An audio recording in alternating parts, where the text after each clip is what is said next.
Welcome, Carlo. Carlo DePetrillo, owner of Carlo's Barbers. Is that the name of the barber Carlo's shop? Barber Shop, Royton. Perfect, in Royton, in Oldham. So a local barber to me, very popular barber. And he posted something the other day on Instagram or Facebook, I believe, a certificate from the Lions Collective welcoming you to the Pride. So I just wondered if you could tell me a little bit more about that organisation and what they sort of do. Well, what it is, Craig, Lee, see, I was going to go Lee again. No, what it is, Craig, the Barbers Collective, it's an association that some barbers set up in 2015, and it's regarding mental health and autism. In our job, we see a lot of men that come in, supposedly tough guys and everything else, and they speak to us. We're like an agony aunt for them. They release with us. So these guys decided with a lady called Leslie McBain, who is a fantastic barber in Southport, to set up this collective. Now, it started off with 8 of them, I think, altogether. Mm-hmm. But now it's growing throughout the country. A lot of barber shops are hoping to get onto it. I was onto it last year, but with one thing and another things I was involved with, I never got involved, to be honest.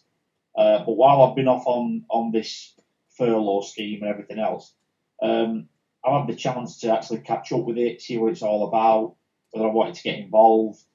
And it was one of the things that it's quite close to me because I've got family members who suffered mental health. Mm-hmm. So I've seen it from being about 4 or 5 years old. So I'm quite qualified in one respect to actually have an opinion on it. Yeah. Because I've been there, I've seen it. Of course. Yeah. And the second arm of it is autism with children. Okay. We have a lot of children that come in who obviously they don't want their haircut. They don't want to be sat there 20 minutes. Yeah. And some kids are naughty. They're just naughty kids. But then some do suffer with forms of autism. Yeah. And we're trained to try and decipher that, if you know what I mean. Mm-hmm. Yeah, of course, yeah.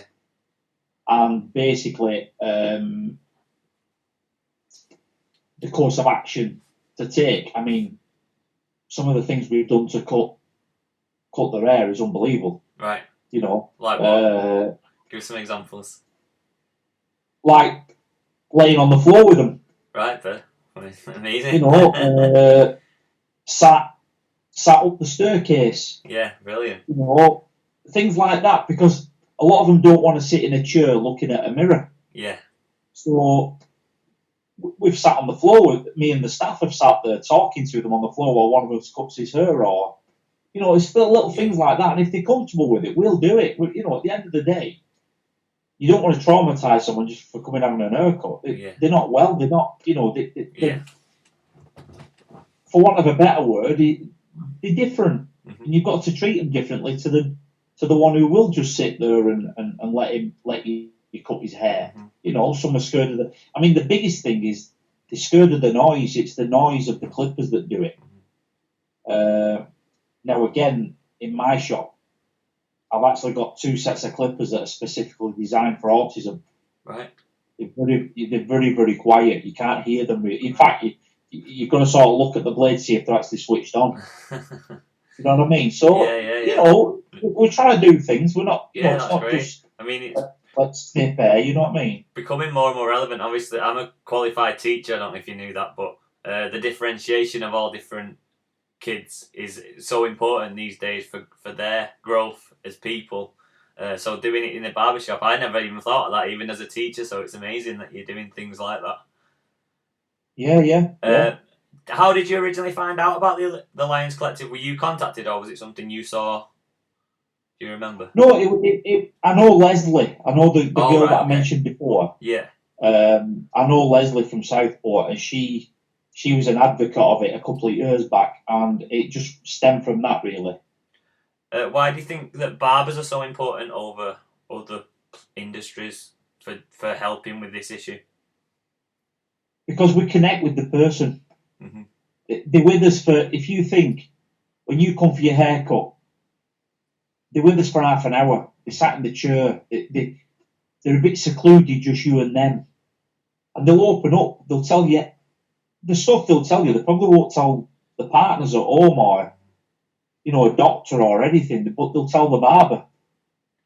Yeah, it's interesting when you think of it. Go on, sorry. We have a massive rapport with customers. That there's a saying. There's a saying that in our job that girlfriends are temporary, but barbers are for life, and it's true. Yeah. I have 4 or 5 generations of the same family that come to me. Yeah, of course. When you think about it, I was going to say, in the past, sort of gentlemen, like social clubs was all men and pubs were a lot of men and women didn't really go, so that was a place that maybe they could talk a bit more. Now, it's everywhere's integrated, when you think about it, other than a barber shop, is where just men sort of congregate, really, isn't it? I know you have some women that work for you, but there's not many places where just men go anymore, and maybe that helps as well. We're like the extension of the tap room now. Yeah, of course, yeah. Do you know what I mean? Yeah. Obviously, we don't want to get into specifics about anything, but have you noticed in recent years any increase of men sort of? I know it's getting bigger and bigger topic that people want to talk about, the mental health as well as just the physical health. Have you noticed in recent years it's become more prevalent in the shop, or has it always been an issue? Yeah, massively. I don't know if it's just the pressures of modern day, because everyone has to have the best phone or the best house or the best car or whatever. I mean, I wasn't brought up like that. I was brought up that if I didn't have it, I didn't need it. Yeah. So, the pressure on young kids now, there's a lot of young kids that they start hitting 17, 18 and pressures of life hit them and they go up the wall, they collapse. Mm-hmm. I'll give you an example. Again, no names, no pack drill, but I'll give you an example. There's a little lad whose hair I've cut. Well, he's about 22 now, but a little lad whose hair I've cut from being a baby. Mm-hmm. And at 14, 15, he was England's #1 rock climber for his age. He was, representing England, all sorts. He was brilliant at what he did. Then 17, 18, he started that, the odd beer, the odd smoke, and it sent him crazy. The lad now is literally a walking wreck. If you see him now, mm-hmm. you'd never ever think this guy was an athlete only 5 years ago. Right. And it was just, he went into a total downward spiral. Now the crazy thing is he told me before he told his dad. Right. So, it's... Yeah, you're at a kind of safe distance that you're not too close to him, that you can give him the advice that he needs to tell the people who are closest to him in a way, I think. Yeah, that's right. And what I've also done now is, we've been, like I say, this has only been the last couple of weeks, but I've decided now in the shop I'm going to have discreet cards that if anyone is troubled or anything and they want to have a chat even when I'm not in work, if you want to ring me, or I can give them a number of a doctor or anything like that, I will do, because with my family being, like I say, I've got a couple of family members that are affected by mental health, so I know quite a lot of the doctors. Yeah. So it's another arm to it, it's another string to it, to be honest. Yeah. You received a certificate from them that I've briefly mentioned. Technology permitting, I'll post that alongside this video so people can see it. But can you tell us what you did to sort of receive that certificate? What you had to do with the course or whatever? Well, basically, it's an exam, basically. You have to read up on stuff. You have to explain the signs. Mm-hmm. If you think someone is affected, pick up on little things. Yeah. It's just an overall education, really. And then it was just literally a 20-question sort of exam on how would you pick out certain signs, or how would you deal with it, or and then it gets off. Basically, it goes in front of a board. It gets marked, and then You pass, you don't, you retake it. It's one of them. So it's quite good, really. Yeah, definitely. It's an education. But again, I think because I've been involved with it for so long from being a kid, that little telltale signs I can pick up on. Yeah, and I was going to ask you about that. It's difficult in knowing where that line is of questioning to probe too much and letting them release it. So, are you comfortable with sort of knowing where to stop if you don't think it's going the right way in the conversation? Would you sort of wait until the subjects are brought up, or how would you know to probe it, basically? Well, you'd be surprised. A lot of them want to get it off the chest, right? Especially in a men-dominated environment like ours. Mm-hmm. A lot of them want to speak to you, because, and especially if there's no one in the shop. If there's only you and them in, they really open up, because it should be because they look at you as their confidant. They come, they see you 2 or 3 times every couple of weeks. They come to see you. They have a bit of a trim. The trim itself's a bit of a tonic. I mean, you always feel better when you had your haircut. It's a head massage, really, isn't it? That's how I look at it. It is, though, isn't it? You always feel that cleaner, better. I don't know what it is, you just do. And then you'd be surprised what they'll talk about. And you can tell little signs. If you know someone, like, I'll give you an example. I've known someone a hell of a long time who has mental health issues. And one of the ways that I know that this person isn't well or is getting on the verge of not being well, and this sounds a really crazy thing, but when you've been involved with it and you see it, you understand, and you probably understand, Craig, what I'm going to say. He buys a different paper, a newspaper, of all things. He always buys the same one. Right. And then a day I'll see him with a totally different paper. Yeah. And I know that the stress has got him, it's getting him. Right. And it's little things like that. Even the way they wear the hair, they'll come in. You'll get the guy that's had the same haircut for 15 years, all of a sudden it changes. And you think, right, okay, they might just want to change. And then you find they open up, it's weird. Right. It's just because they trust you. They trust the barber. You know what I mean? I think what I mentioned before about sort of going to the pub and things, it's nice to not get that drunken advice, which you probably only got before. It's someone who's level-headed, sober, thinking straight, who can maybe offer them that advice. So I think I think as well, a lot of it is down to age and all. They see me as the older barber. Right, yeah. So they have a chat with me.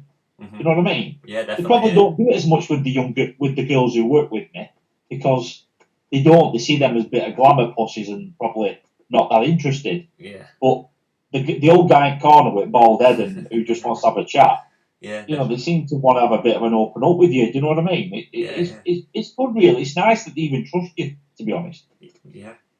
The Lions Collective, just going forward, is the idea that they sort of educate you and you get on with it with your customers, or do you report back to them checking in? Do you report any problems you got to them, or what's the deal with it? No, you don't really put any problems to them. They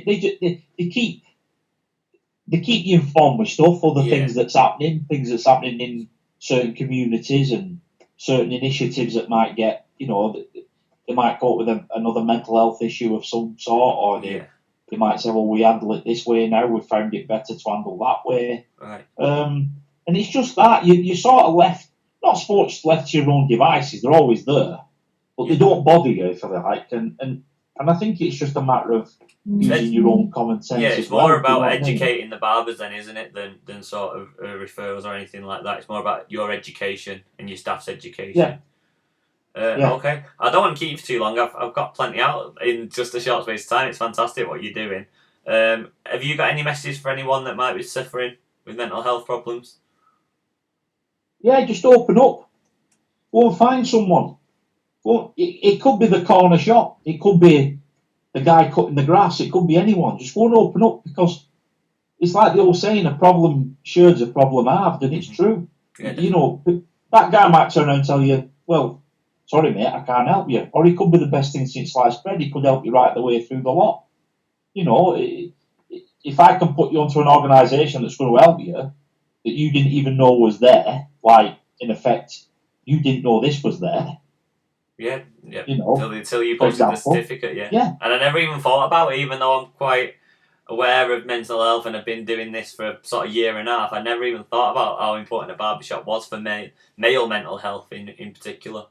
And even females are hairdressers as well. Females are just the same talking. Yeah, well, this is one of the things, Craig, that on a couple of your Facebook posts, not even just the mental health side, and it was a point I was trying to put across to some people. Some people saying, well, you're closed, and you know, what does it matter to you? And you know, you're getting this, you're getting that, and I've been around a long time, and yeah, don't get me wrong, I can survive on what I've got put away. I don't have to open up just yet. I understand all that, and people are going on about this. But what people don't realise is you've got that guy that lives on his own. You've got that old guy who's in his 80s who might only see his barber once every 2 weeks, but that's his chat. Yeah, that keeps that's him what he looks forward the to. loop. Yeah, he looks forward to it. It's like when people say, and I think this is a big problem with the likes of post offices closing and banks closing. Some of them used to go and queue up just to have a chat with who was in the queue. Yeah, definitely. You know, not because they needed the bank. And I specifically, and it's one of the things when I opened my shop 24 years ago, the post office down the road from me opens up at 8:30 in the morning. And I open at 8:45. And it was set up for that reason. Used to go and, the older guys used to go and queue up in the post office at 8:30 and see the friends. And they all used to come to me for 8:45 and see the friends again. Yeah. And it was all, that's why I set it up to be open at that time. Yeah. Because people said, what a weird time to open 8:45. Well, the reason I opened then is because they've had the 15, 20 minutes in the queue at the post office, they've done what they're doing, then they'd mill off home, but they can come to me now. Yeah, great. And it was all part of it, you know. Yeah, of course, yeah, definitely. It was all thought out. It wasn't just a matter of, I want to open at 8:45 and that's it, because I want to have a line in bed. It was open to coincide with that. And I actually had a guy going on about, I was thinking about my job, and I said, no, I said, if you actually read the post, I've not mentioned the shop at all. What I've mentioned is I'm that guy's release sometimes, and we're not there now. Yeah, I completely understand, yeah. Right, thank you very much for your time. I hope that you get open again soon. I might not be attending, as you can see. I don't know what's happened here. The light's shining off it. We're in the same boat. We're in the same boat. I think a lot of people have gone all or nothing, aren't they, at the moment? It's either afro or skinhead, right. So not much choice. But I appreciate it. Well done. Thank you very much for your time.